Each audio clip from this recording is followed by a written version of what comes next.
Al Jazeera Podcasts.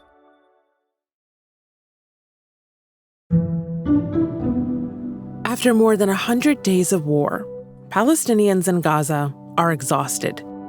And that includes Al Jazeera journalist Maram Humaid.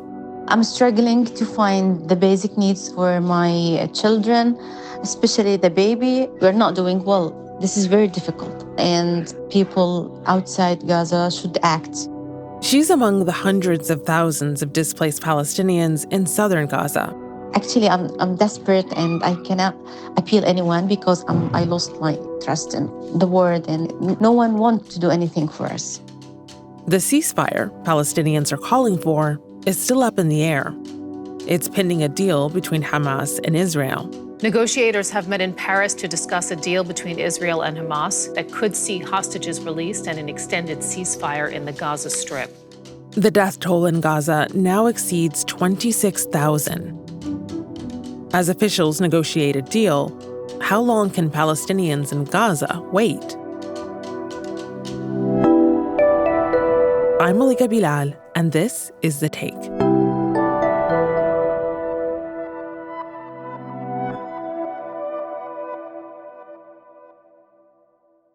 All eyes were on Paris last weekend, where spy chiefs from the U.S., Israel, and Egypt met with Qatari officials. They were there for intelligence talks as part of efforts to broker a captives for prisoners exchange and truce between Hamas and Israel. Given the participants, it's a meeting we don't know a lot about. But if you listen to everybody that was there, I think there is a consensus that progress has been made. Al Jazeera senior correspondent Hoda Abdel-Hamid was reporting from Tel Aviv as the Paris meeting took place. Has a deal been reached? Not yet. Could things collapse? Everything is possible. But at the moment, we know that the deal and the details of that deal that were agreed upon in Paris were related to Hamas. Now, the details, mostly, I would say, come from leaks made by the Israeli Prime Minister's office or other Israeli senior politicians to the Israeli media. And we heard of that before the Paris meeting.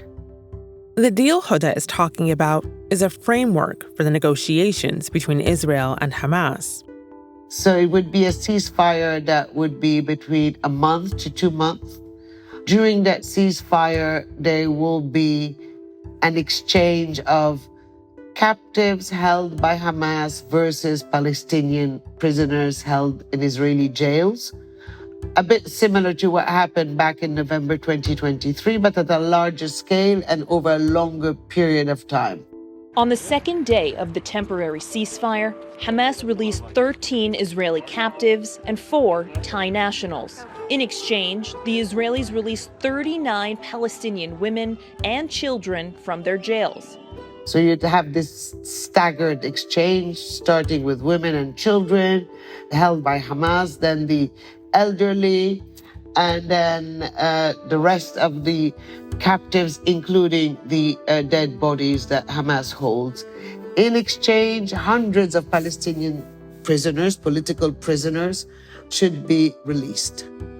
But there are a lot of sticking points between the two parties.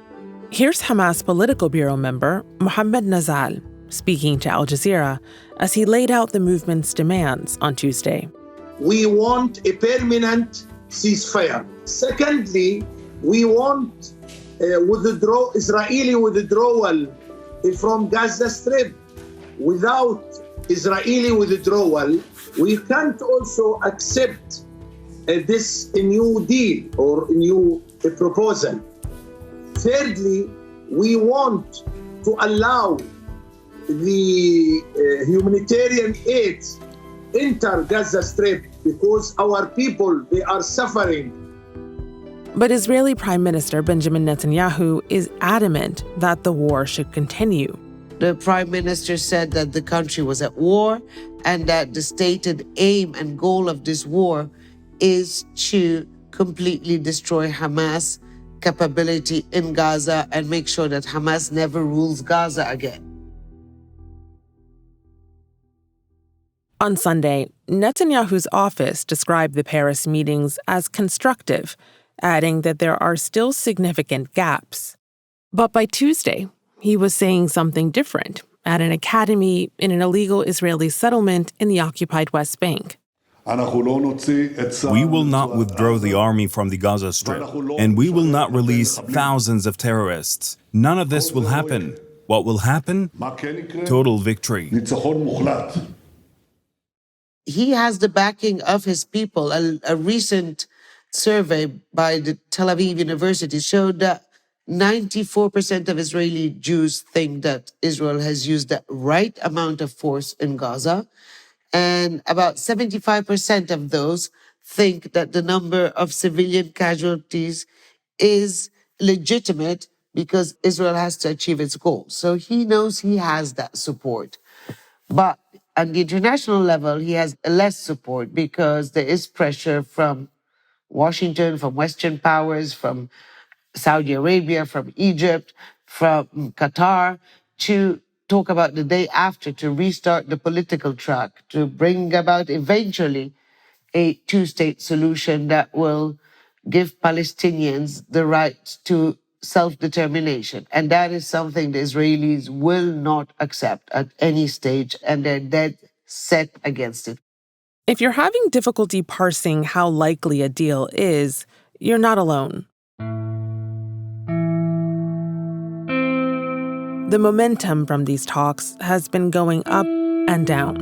Netanyahu's speech at the settlement was on Tuesday, but on Monday, Qatar, a key mediator, struck a more hopeful tone. There was a clear demand of the permanent ceasefire ahead of the negotiations, which I believe... Prime Minister Sheikh Mohammed bin Abdel-Rahman Al Thani said there had been good progress in ceasefire talks. Here he is at an event at the Atlantic Council in Washington, D.C. We moved from that place to a place where it has potentially might lead to a ceasefire permanently in the future. And this is what we are all aiming for, because we've seen also the suffering of the people in Gaza. We cannot say... Hoda has been covering all of these ups and downs. That includes the battles erupting within the negotiations, like this one, over a piece of leaked audio. The voice you hear is said to be of Prime Minister Netanyahu calling Qatar's role as a mediator problematic. Hoda was in Tel Aviv when the recording was aired on Israeli TV. She told us how that played out within Israel. Well, let's just start by saying that it was a purposely leaked audio. It later emerged that that was actually orchestrated by his office. It angered Qatar, which issued quite a stern statement, pointing the finger at the Prime Minister himself and telling him that he was certainly not helping the situation, and reminding the Prime Minister that such acts could even put the Israeli captives in a more difficult situation because they could stall the talks. But that was not something the Prime Minister did by mistake. He is a political calculator, and by leaking that, you divert the attention from the ongoing war and the increasing toll it's having on the soldiers, and keeping that drum of war in the country.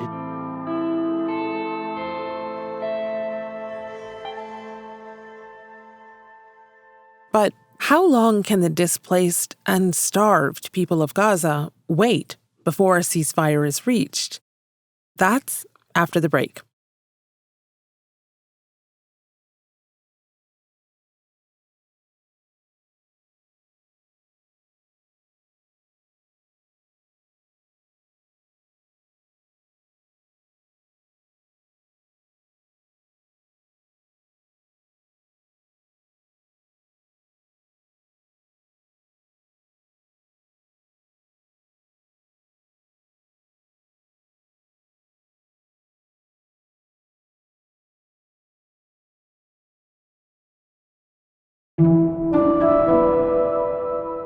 There's been a worldwide push for a ceasefire in Gaza.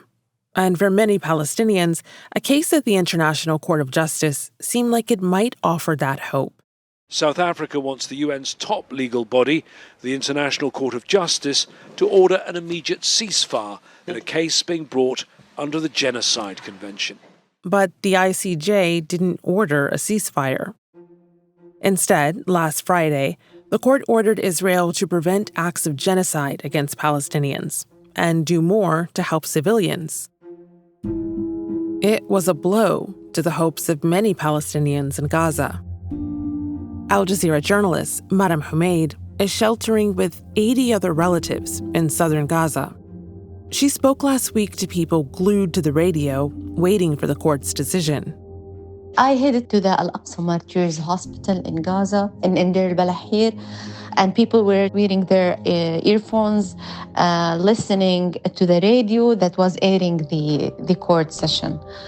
And just I spotted some of those people in order to interview them. And I was just, asking one question, hello, how are you doing? What are you doing? Maram says their conditions are dire. They're living in tents, facing rain and cold weather.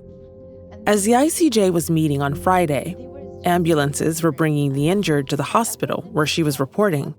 She asked people who were sheltering there what they were expecting from the ruling. Some of them said that I'm a little bit optimistic. I have a glimmer of hope that they would rule for a ceasefire. But that changed after the verdict was announced. They were just disappointed, frustrated upon hearing the final ruling allowing war aid into the Gaza Strip and just asking Israel to make sure not to target civilians. One of the interviewees, he was just laughing. He was just laughing mockingly, like, this is weird. I can't imagine one who's living such conditions and hearing nothing about ceasing fire, nothing about stopping the war in Gaza, nothing about putting an end to their suffering. Many of them told me that we already lost trust in the international community that they would act or do anything for us. And no one will deter Israel. Israel has the green light to continue the killing of people. While Israel discusses the terms and conditions of a ceasefire, their actions on the ground tell a different story. Israeli media has reported on a military plan to create a so-called buffer zone under the pretext of preventing attackers from reaching Israeli communities near Gaza. Here's Hoda talking about what that would mean for people in Gaza. The buffer zone, I think at this stage, they probably already destroyed somewhere near 1,000 to 1,500 buildings along all that border area with southern Israel. The total number of buildings to be destroyed is 2,800. So you can imagine how many families would lose their livelihood. But can I tell you that before the war, there was already a buffer zone, because at each war, that security cordon gets wider and wider. And I think before the war, it was a few hundred meters. And anyone who crossed into that few hundred meters would get immediately shot by the Israeli snipers who were on the other side of the fence. So it's just extending something it has been doing for a long time, which means land grab. It's pushing the Palestinians into a smaller corner in Gaza. I mean, we keep on saying what will be next for Gaza as if an already horrible and awful and nightmarish situation can become even worse. And actually it does on a daily basis, on an hourly basis, and it will continue. In the middle of this dim reality, some Palestinians in Gaza still have hope. Like two of the people Maram spoke to recently. The situation is catastrophic. Everybody is sick because of the cold and the rain. We live, eat, and sleep near the fire out in the open.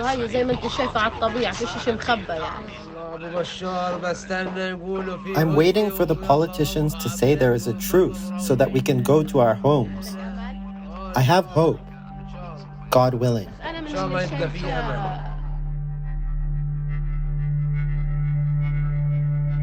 And that's The Take. This episode was produced by Sarí el-Khalili and Khaled Soltan, with Negin Owliaei, Chloe K. Lee, Miranda Lin, Ashish Malhotra, David Enders, Amy Walters, Sonia Abou-Gad, Zainab Badr, Veronisa Campana, and me, Malika Bilal. Our sound designer is Alex Roldan. Joe Plourde mixed this episode. Alexandra Locke is The Take's executive producer, and Ney Alvarez is Al Jazeera's head of audio. We'll be back.